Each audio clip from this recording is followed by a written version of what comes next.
నేను మనస్ఫూర్తిగా కోరుకుంటూ ఇదే ఆహ్వానంగా వైఎస్ఆర్ కాంగ్రెస్ పార్టీ పెద్దలు పార్టీ ఇస్తున్నటువంటి ఆహ్వానంగా భావించి ప్రతి దళిత కుటుంబం కూడా రేపు పార్టిసిపేట్ 19వ తారీఖు జరిగేటువంటి కార్యక్రమంలో పాల్గొనాలని మనస్ఫూర్తిగా కోరుకుంటూ సెలవు తీసుకున్నాను. థ్యాంక్ యూ అన్న. నిజమే, కార్యక్రమానికి అందరికీ ఆహ్వానితులే. ఇక్కడ పాసులు ఏమి ఉండవు. ఎవరైనా బాబాసాహెబ్ని అభిమానించే వారందరికీ ఈ రాష్ట్రంలో ఆహ్వానం పలుకుతూ ఉన్నారు గౌరవ ముఖ్యమంత్రి గారి యొక్క నేతృత్వంలో. మరి ఆఖరి కాదు, ఆణిముత్యం మా దళితుల్లో మంత్రివర్యులు అన్న ఆదిమూలం సురేష్ గారిని మాట్లాడుతున్నా కోరుతా ఉన్నా. అందరికీ నమస్కారం. పెద్దలు శ్రీ విజయసాయిరెడ్డి గారికి, సహచార మంత్రివర్యులకి, మరి ఇతర నాయకులందరికీ కూడా నమస్కారం. జనవరి 19 ఒక చారిత్రక ఘటానికి విజయవాడ వేదిక కాబోతోంది. విజయవాడ నడిబొడ్డున స్వరాజ్య మైదానంలో 125 అడుగుల డాక్టర్ బాబాసాహెబ్ బిఆర్ అంబేద్కర్ గారి కాంస్య విగ్రహావిష్కరణ కార్యక్రమం గౌరవ ముఖ్యమంత్రి వర్యులు జనహృదయ నేత శ్రీ వైఎస్ జగన్మోహన్ రెడ్డి గారి అమృత హస్తాల మీదుగా ఆ యొక్క స్టాచ్యూ ఆఫ్ సోషల్ జస్టిస్ ఆ యొక్క విగ్రహావిష్కరణ కార్యక్రమం జరగబోతూ ఉంది.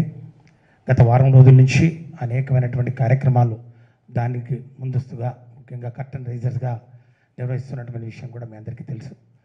జన్ భాగీదారుల కార్యక్రమంలో భాగంగా ఈరోజు కూడా ఒక కాన్క్లేవ్ మరి చర్చాగోష్ఠిని కూడా నిర్వహించుకోవడం జరిగింది. మరి అంబేద్కర్ వాదులు, సామాజిక సంఘ సంస్కర్తలు, మరి ప్రముఖ మరి ఉపన్యాసకులందరూ కూడా ఈ యొక్క కాన్క్లేవ్లో పాల్గొంటున్నటువంటి విషయాన్ని కూడా మీ అందరికీ తెలుసు. మరి రేపు జరగబోయే కార్యక్రమం 19వ తారీఖున జరగబోయే కార్యక్రమం ముఖ్యంగా బాబాసాహెబ్ బిఆర్ అంబేద్కర్ గారి విగ్రహావిష్కరణ కార్యక్రమానికి ఒక చరిత్ర ఉంది.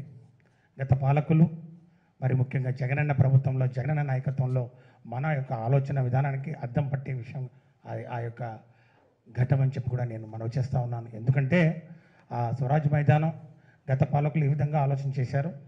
బాబాసాహెబ్ బిఆర్ అంబేద్కర్ విగ్రహ స్థలం ఎక్కడ పెట్టాలని వారు ఎలా మరి ఆలోచన చేశారని దాన్ని మీరందరూ ఒకసారి గమనించాలని చెప్పి కూడా నేను మనవి చేసుకుంటా ఉన్నాను. బాబాసాహెబ్ బిఆర్ అంబేద్కర్ గారి విగ్రహం ముళ్ళపొదల్లో ఎక్కడో, అమరావతిలో కాళ్ళ కింద ఎక్కడో ఆ యొక్క భూభాగంలో కింద స్థలంలో 100 కోట్లతో పెట్టాలి, అది కూడా అని చెప్పి ఊరికే పేపర్లలో గ్రాఫిక్స్ చేసి వదిలేసినటువంటి పరిస్థితి. రాజకీయంగా ఒక అంశంని పక్కదో పట్టించే క్రమంలో ఆ యొక్క అంశాన్ని తీసుకొచ్చారు తప్ప చిత్తశుద్ధితో వారు ఆ యొక్క కార్యక్రమాన్ని మొదలుపెట్టలేదు. అందుకే అది పూర్తి కాలేదు. అట్లా కాకుండా ఈరోజు జగన్మోహన్ రెడ్డి గారు చేపట్టినటువంటి కార్యక్రమం ఏదైతే ఉందో ఆ స్వరాజ్య మైదాన్, గత పాలకులు అదే స్థలాన్ని వాళ్ళు ఏ విధంగా ఆలోచన చేశారో ఒకసారి గమనించాలి.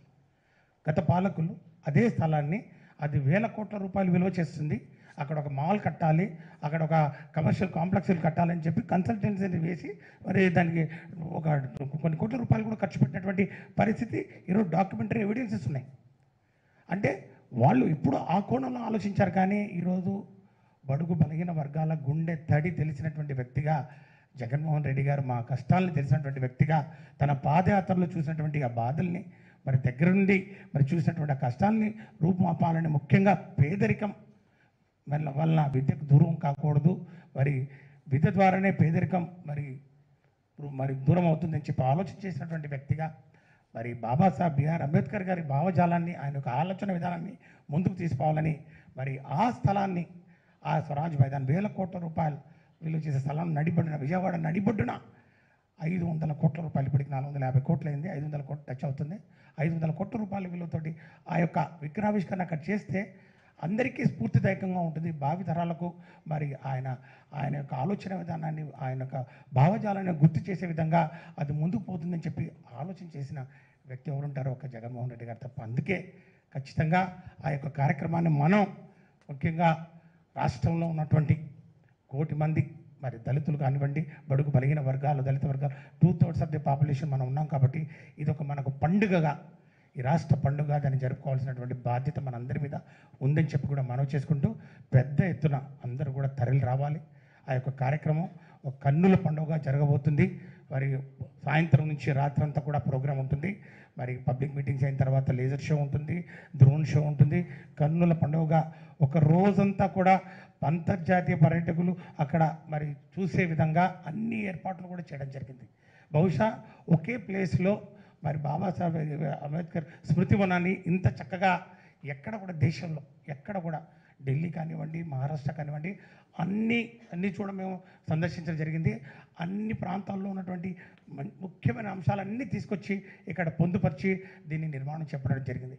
అనేక పర్యాలు మరి దీని మీద గౌరవ ముఖ్యమంత్రి గారు సమీక్ష సమావేశాలు నిర్వహించి దగ్గరగా ఉండి అణువు ప్రతి విషయంలో కూడా వారు మరి చొరవ తీసుకొని దాన్ని ఈరోజు 4.5 సంవత్సరాల పరిపాలనలో సంక్షేమం అభివృద్ధి ఏ విధంగా అందరికీ అందించడం జరిగిందో మరి ఒక చరమాంకంలో ఈరోజు మనం ఎన్నికల ముందు మరి కార్యక్రమం జరుగుతుందని చెప్తా ఉన్నారు. కానీ ఇది 3 సంవత్సరాల నుంచి వైఎస్ఆర్ కాంగ్రెస్ పార్టీ ప్రభుత్వం అధికారం వచ్చినప్పటి నుంచి దీన్ని మరి ఎట్లయినా పూర్తి చేయాలనే ఒక దృఢ సంకల్పంతో ఈరోజు ఈ కార్యక్రమాన్ని మరి పూర్తి చేసుకొని 19వ తారీఖున అంగరంగ వైభవంగా దాన్ని ఒక ఆవిష్కరించబోతున్నటువంటి శుభ గడియలు మరి అందుకోసం అందరూ ఎదురు చూస్తున్నాం.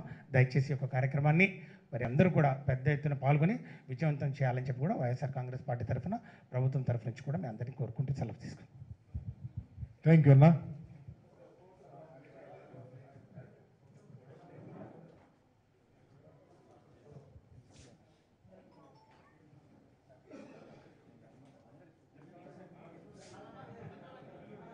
ఒక్క అడుగు